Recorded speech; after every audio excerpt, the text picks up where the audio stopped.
So 25 years old, don't worry. Any mistake is an income, is a wonderful revenue for you. So I told myself and told my young people, before 20 years old, be a good student. When you do entrepreneur, just learn some experience. Before 30 years old, follow somebody. Go to a small company. Normally in a big company, it is good to learn processing. You are a part of a big machine. But when you go to a small company, you learn the passion, you learn the dreams. You learn how to do a lot of things at one time. So before 30 years old, it's not which company you go, it's which boss you follow. It's very important. A good boss teaches you differently. And from 30 to 40 years old, you have to think very clearly, you're working for yourself if you really want to be an entrepreneur. When you're 40 to 50 years old, you have to do all the things that you are good at. Don't try to jump into the new area. It's too late. You may be successful, but the rate of dying is too big. So 40 to 50, think about how can focus on things that you are good at. But when you are 50 to 60 years old, work for the young people. Because young people can do better than you. So rely on them, invest on them, making sure they're good. So when you are over 60 years old, spend time for yourself. On the beach, sunshine, right? It's too late for you to change normally. But this is my advice to the young people. 25 years old, make enough mistakes. Don't worry. You fall, you stand up. You fall, you stand up. Enjoy it. 25 years old, enjoy the show, enjoy the show. I did not have a rich father. Tried 3 times for university, all failed. I applied for Harvard for 10 times, all failed. They don't even want to see me. For the last time, I went to the teachers' college, which was considered the 3rd or 4th class of my city. So I applied jobs for 30 times, got rejected. It was so difficult at that time. I was so frustrated because I taught in the university. My pay was $10 a month. Because I could not find a good job in 1994. Discussed that I'm going to do something called internet. And 23 of them against it. They said, this is a stupid idea. We have never heard about internet. And you know nothing about computer.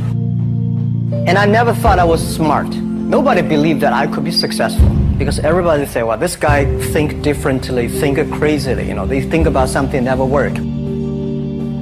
I tried to borrow $3,000 from the banks. Took me 3 months, but I still cannot get it. We talked to over 30 or 40 venture capitalists. Everybody said, no, forget it. A lot of people said Alibaba is a terrible model.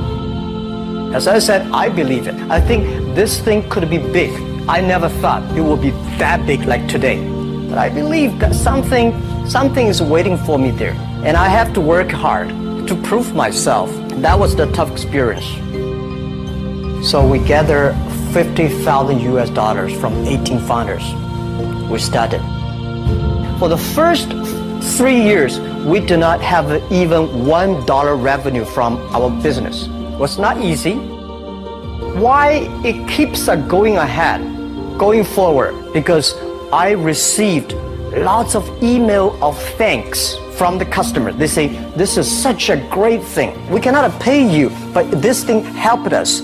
If you keep on helping us, one day you will be successful. And I believe this. Little by little, we build up our business. Little by little, we build up our ecosystem of the infrastructure. And now, after 16 years, we have an Alibaba group, we have a Tmall group, we have a Taobao group, we have Alipay. And people said, you are so smart. How could you make a company like that? Bill Gates, Warren Buffett, Jack Welch, Larry Page, Mark Zuckerberg. The difference between those people and other people, they are always optimistic for the future. They never complain. They always try to solve the problems of the others. When you're optimistic, it's always opportunity. People, same here today. Jeff, where is the opportunity? I don't have a job. I don't have this. I don't have that.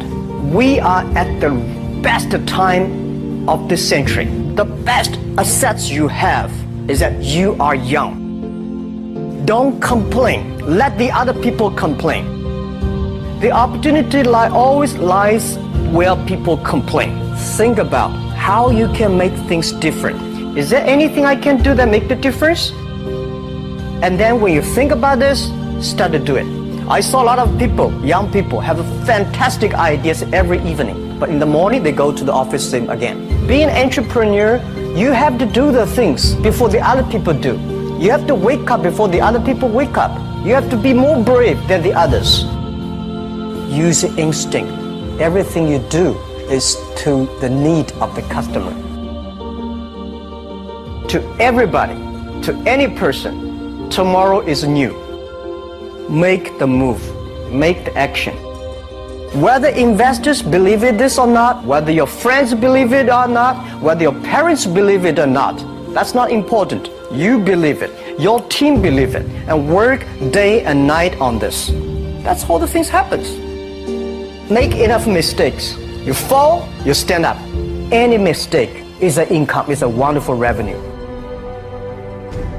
Don't worry about the money. Money follow the people. People should follow the dreams. If you have a dream, just to go ahead.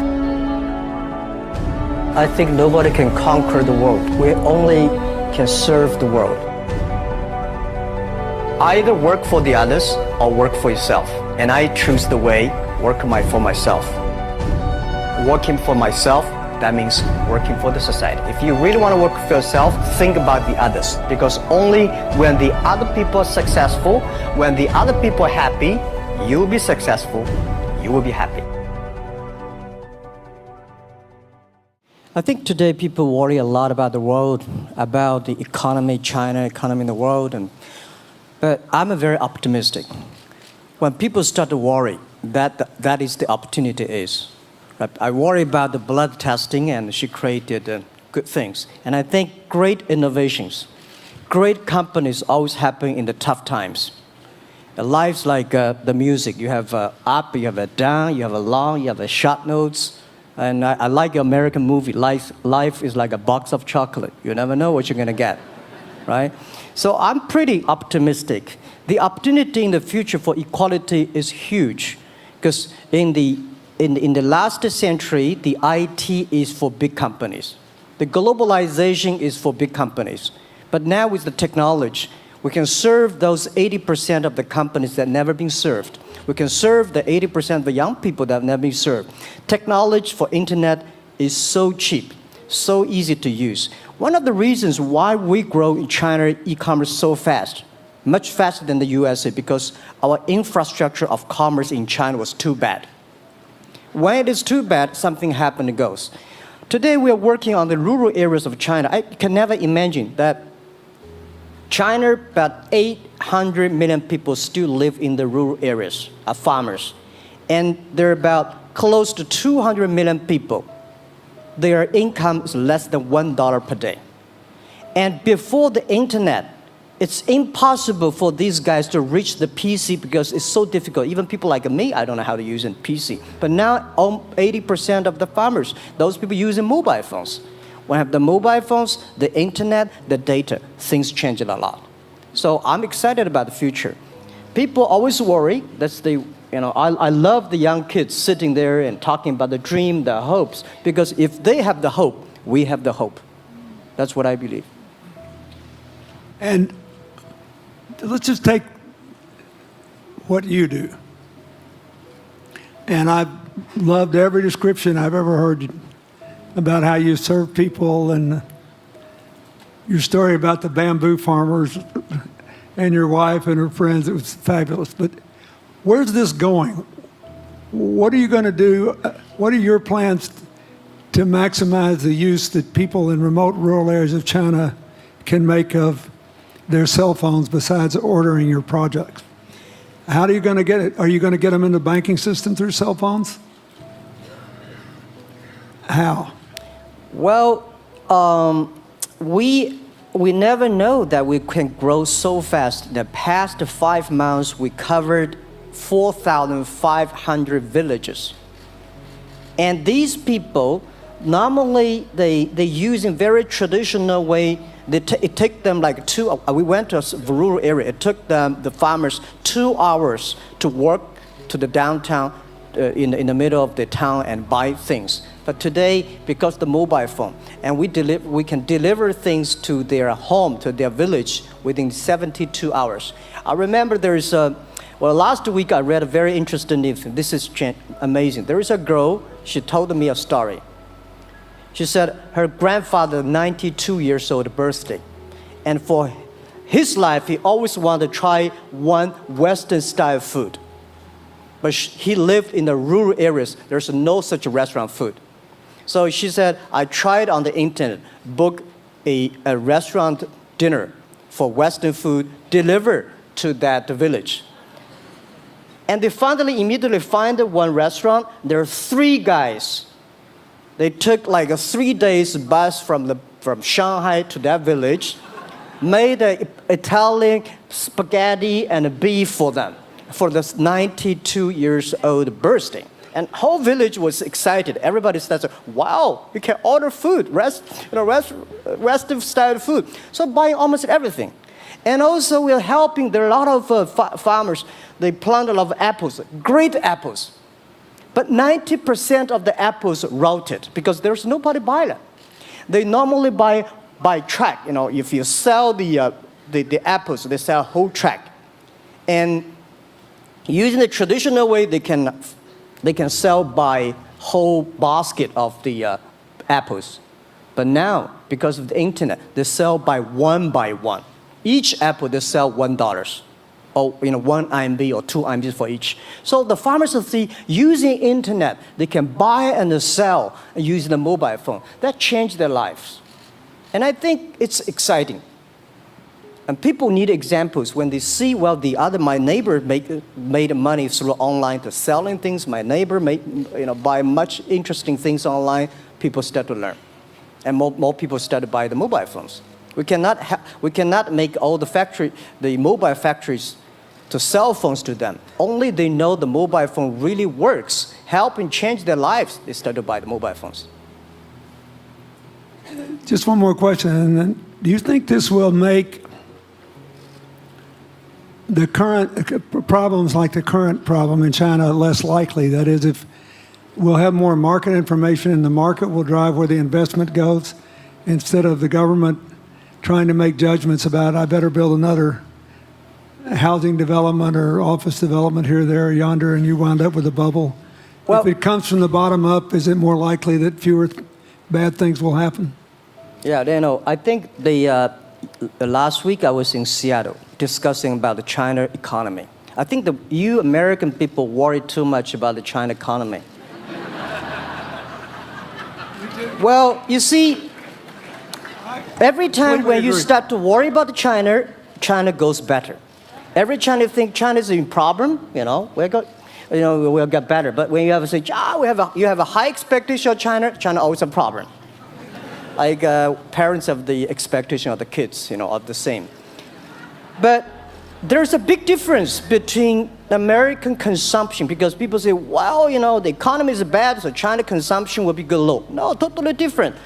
You Americans love to spend tomorrow's money. And the other people's money, maybe. Or maybe the children's money. We Chinese love to save money. We are probably the largest country, the safe deposit in the whole world because we've been poor for so many years. When we make money, we put in the banks because someday we know the disaster is coming, so we can spend the money. So when the economy is bad, we still have the money to spend. You guys probably don't. You worry. And the second thing is that China been focusing on developing for the past 30 years. China government so strong on investment, so strong on exporting, but they are too weak on the domestic consumptions. Domestic consumption is not driven by government, it's driven by entrepreneurship, driven by the market, not the government. So in the past 20 years, government is so strong. Now they're getting weak. It's our opportunity. It's our showtime. to see the market economy, entrepreneurship, how we can develop the real consumption. I think if the China developed the great consumption, we have a 300 million middle class. In next 15 to 20 years, we're going to have 500 million middle class. We need to import a lot. So when we start to import, that's a great. I worry a lot when we export. When we export, we got a terrible sky, we have a terrible water, we have a terrible environment. When we start to import, we got to be better. So that's all the great opportunity, guys. Be happy about that. I'm serious. I agree with that. I'm serious. Yeah. Worry about yourself. Don't worry about the others. The reason some of us worry about China is we depend on you to buy our debt. However, I tried to be more Chinese when I was president. I saved a lot of money. So good. Good. But I just wanted you to say that because I really believe that. I mean, I think you're absolutely right.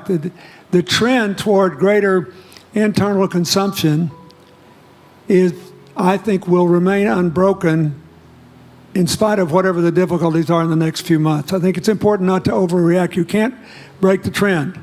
You've got to clean up the land from chemical contaminants. You've got to clean up the air. You're going to do it. Yep. And a lot of Chinese will make a lot of money out of that. There'll be a lot of great new companies, and there'll be opportunities to import from other places. Yeah. So can you discuss your theory of what you're doing and other things in terms of whether it advances equal opportunity and social solidarity? Tell them what you think is going to happen.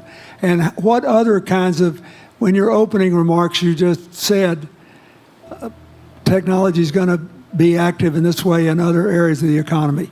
What do you think the next big opportunities are? But first, tell them just in 2 sentences what you're doing, because Jack and I know, and we haven't been clear enough.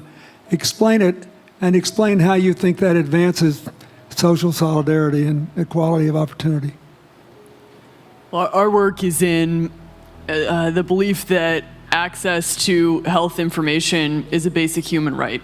And that lab information, particularly because lab data drives 70% of clinical decisions, needs to be accessible to people before they're sick. So if you look at the word diagnose in the dictionary today, it says to determine the presence of disease from symptoms, which means by definition, we're determining that people are sick once a disease has already progressed. And our work is in being able to make lab testing accessible to people in time for therapy to be effected, and to do that in a way in which every person, irrespective of their insurance status, irrespective of where they live, can afford the ability to get a test done. So that means, in our case, we've invested the last 12 years in now developing hundreds of tests, many of which are less than $10. So $2 tests in the United States. And I think one of the amazing things about this country is that we have such an incredible ecosystem for fueling creativity, and that creativity can create new markets. So in answer to your question about the market being able to conform itself to social good, I think the creativity that goes into creating these new technologies creates new markets in and of themselves. And our basic belief is that those new markets come from empowering individuals and enfranchising individuals and trusting that individuals have the capability to engage with information, and in accessing that information, beginning to take control of their own outcomes and their own health outcomes, and in doing so, changing the way our healthcare system works. Think what this could mean for rural China, for rural India, for Native American reservations in America, for the Mississippi Delta, for the remote areas of where all the jobs were lost from coal. You're all of a sudden giving people information. And one of the most important things I think we did in my second term as president in the healthcare front, was develop this diabetes self-care program. And all of a sudden, Jack's company could be delivering the means to self-care based on your test. I mean, I think that this is a very big deal. We all want to live as long and as well as we can. And Craig Venner was here. We were joking about whether we'd make it to 100. But in the meanwhile, you want to keep people healthy. And if they're sick, you want to intervene early, not late. Yeah. Well, and if you look at, the ability to engage with this information, we have a $4 trillion healthcare problem in this country. 20% of it is type 2 diabetes, which is reversible. And we have 90 million Americans who do not know they are pre-diabetic. But access to information and the ability to engage with that information is the foundation for being able to change those outcomes and cost, right? One more fact, and then I want to call on Jack. You founded this company 12 years ago, right? Yeah. Tell them how old you were. I was 19. Yeah. So, don't worry about the future. We're in good hands. So, I was thinking about 19, where I am. 19, I've not passed the examination for university yet. I failed 3 times, but I think it worked out. I'm not good at schooling. Well, yeah, that's why I give confidence to a lot of young people in China. If Jack Ma can be successful, 80% of the people can be successful. People like her, we're jealous. Well, equality, I would like to make a little bit of technology helping, because yesterday I was joining the UN Women Conference about gender equality. And I think the first technology revolution happened 200 years ago in the UK, released the human body, the arm, stronger. The second technology revolution in the USA for energy, you can last long. But this technology revolution release the brain. So this century is not a competition who is stronger, whose muscle is stronger. It's who is smarter, who is soft, who can listen. It's the challenge of wisdom. So man and woman are equal. On the internet, you can never see he's a woman or a man. And on the internet, women can serve much better than men on the internet. Men talking about the business, talking about numbers, competition, they make business very cold. Women, they make business very cozy, lifestyle, and interesting. 50%, more than 50% of our shop owners, more than 5 million shop owners are women. And people love that. This is a great thing. I see that this century, we see more and more women leaders, on the state leaders, the presidents. In the future, we're going to General Secretary of the United Nations should be a woman leader. And this is the great century for equality. And I feel excited about that. Let me ask you, we're almost out of time, but one of the things that we haven't talked enough about here, and not just here, but generally, is whether the leapfrogging we saw with cell phones, which was instrumental in your phenomenal business success and which will make it possible for you at the appropriate time to do what you've done on a global scale, hitherto unimaginable in all of human history for anybody to have any of their own health data. We've seen examples, but not the kind of dramatic penetration we need with energy and clean energy and in short enough time to avoid the worst consequences of climate change. So do you believe that, your country has done more than anybody else to try to put up solar panels, and some of your companies went broke because you overdid it, right? But beforehand, and you got to work out the phase out of the coal, the phase into the sun and all that. Meanwhile, Africa, which is growing like crazy because of the cell phone in no small measure, and has 6 of the fastest growing countries in the world, still has vast swaths of its land totally dark at night. Do you believe that it's possible for us to scale up with distributed solar power rather than centralized as quick as we did with the cell phone? And if so, and if that were your business, if you had to quit what you're doing today and start there, how would you do it? And how would you do it? Very first, I know that. I'm such a huge believer in technology, and I think especially right now, we're at an incredible time in terms of new technology and the ability to apply technology in a scalable way towards solving some of these problems. So I would look at it in the context of some of the renewable solutions that we already have, and in the context of empowering, connecting individuals with access to those solutions, and in the context of creating markets around them. I think that there's real opportunity to actually create an ecosystem in which people can financially benefit from these solutions, and I think that's going to drive an adoption. I think in developing economies, there's a revenue stream associated with that, and the more we can turn even already some of the technologies that we have into markets, the more that we can fuel, I believe, local growth and individual engagement in beginning to adopt some of these solutions.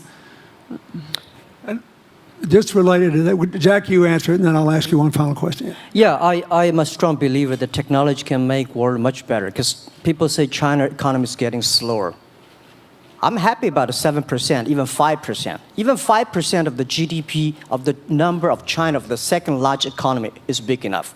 But you don't expect China to keep on growing 11%. Because like one human body, when you're 1.8 meters tall, you cannot keep on like a 10% grow every year. You have to grow the quality, your mind, the wisdom. So I think China needs new technology to solve these problems, and which today the data, the clean technology, all these things that China is supposed to do, if we keep on the tradition, the old ways, we'll go nowhere. This is why I feel excited, because people ask me, what is your dream now? Because I never thought I would be today. I can sit here talking to president. I'm like a guy, on the street, and like failed 3 times for university, 5 times for high key schools. I applied for 10 times in Harvard school, all rejected. I never thought, because of the technology, because the internet gave me this opportunity. So I'm thinking, when I retire, I don't want the Chinese people have a terrible water to drink, unsafe for food, and the money we make all spent in the hospital. That's disaster. So how we can use the technology to enable young people, the great chance of this world, don't worry about it. We got 1.4 billion people who were born in 1980s. They are the people of the internet times. They are going to have new ways to solve the world problems. The things you are worried about today, they can solve it. And human beings have these kind of worries for centuries. And young people can always solve it. And today, when you have a right direction, clean energy, the climate change, all these issues, they will be solved, and these are the great opportunities ahead of us. Anything else? I agree with that. I think the more we can enfranchise people, the more we can create ecosystems in which individuals are empowered, the more we give rights to individuals to be able to build businesses, to be able to pursue the economic benefit of technologies, the more you see these markets change. Before they leave the stage, I want you to look at them. And I want you to think about the time we have had to spend here dealing with the refugee problems in Syria and Lebanon. Stand up, Elias. This is my friend Elias Bousab. He is the education minister in Lebanon. He's got to educate all these kids. And so he left a miracle that very much reflects the lives that Elizabeth and Jack have lived. He was in a very responsible position at the American University of Dubai. They started bringing American scholars over there to live in an Arabic culture. He did all these wonderful things. Lebanon got in trouble. He went home to save his country. What is the difference? How much more could he and every smart Lebanese person do if they could focus on these things? And why can he not? Because the place is dominated by people who think their differences are more important than their common humanity and their common challenges. You cannot imagine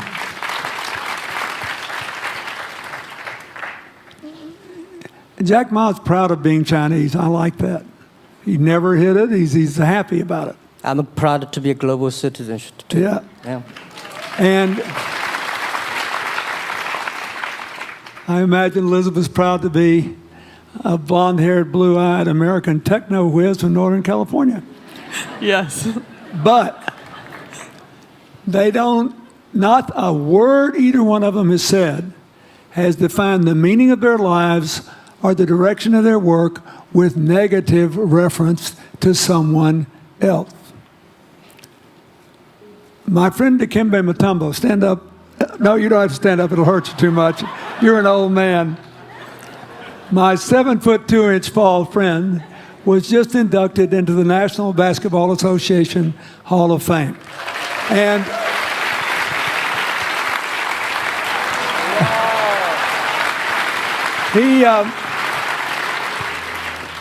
my whole family loves him. And I have seen how much he has given back to his native country, Congo, which has been so troubled.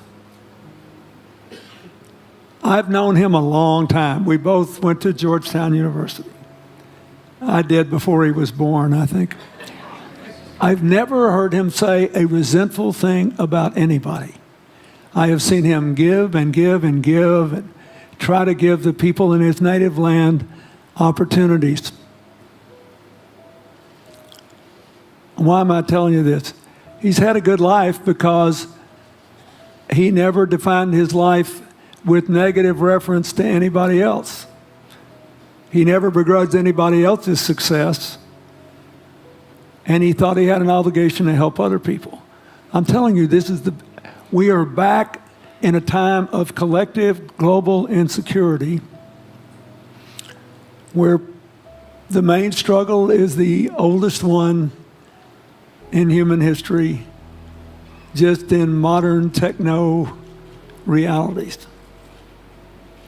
I mean, if you were trying to build the Middle East, you would think about our permanent sponsor here, the ambassador from Oman, who her government tried to help head off a calamitous war in the Middle East over the nuclear issue in Iran.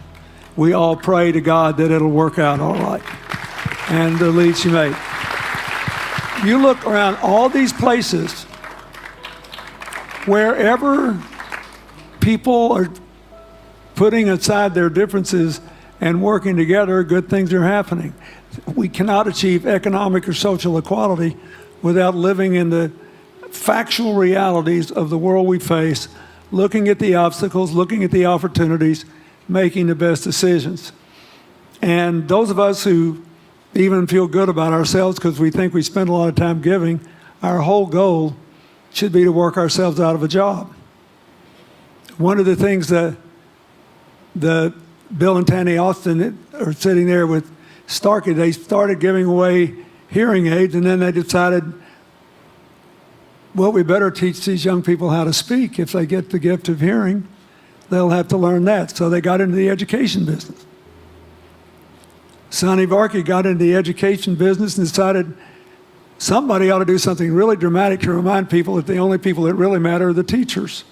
So he gave the first Global Teacher of the Year award last year, and an international panel gave the prize to a teacher from Maine who promptly gave the entire $1 million to her school. The woman never made any money in her life. She gave all the money away immediately. The future is going to be forged by people who think of how to use the modern tools that we are given, as Elizabeth and Jack have, to create opportunity through empowerment. And it will not be a straight line. It's too many moving parts. But I just want you to think about that. The reason you feel good looking at them is that you identify with them even though they're different from you.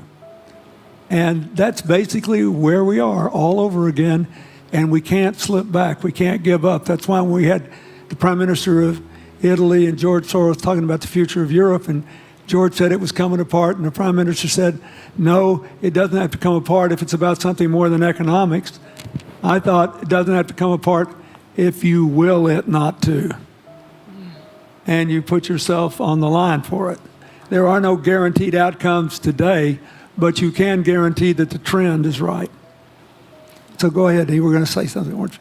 Yeah, I just wanted to add, I mean, as we're talking about the future and from my own experience and looking at all the faces here, I think a huge part of the answer to your question is also to raise our little girls with the stereotype that they can be the best in engineering and science and math, because when they do in all of these industries, it changes everything. And we need to do that in this country, and we need to do that as parents in other countries. You know? Yeah, I was thinking about if what you say. I think about when you talk about problems, you normally it's like a politician. When you talk about opportunities at the business people, I was thinking about how we can using this all the problems that change the problem become the opportunity. And I don't know. I just feel excited when people talk about problems. I think think about if you can solve one of them, that's the chance. And today, nobody live in this century has so many opportunities and so many tools they can use to change other people's life. And I think in the last century, which I call the IT time, this century is called the DT time, data technology. IT is to empower yourself, make yourself strong. DT is to empower the others. When you empower the others, you empower your future, yourself. So when I listen to you talk, I agree, and I think that's why we were born in this century. That's why how we can use the internet to help more people. Let's give him a hand. Thank you.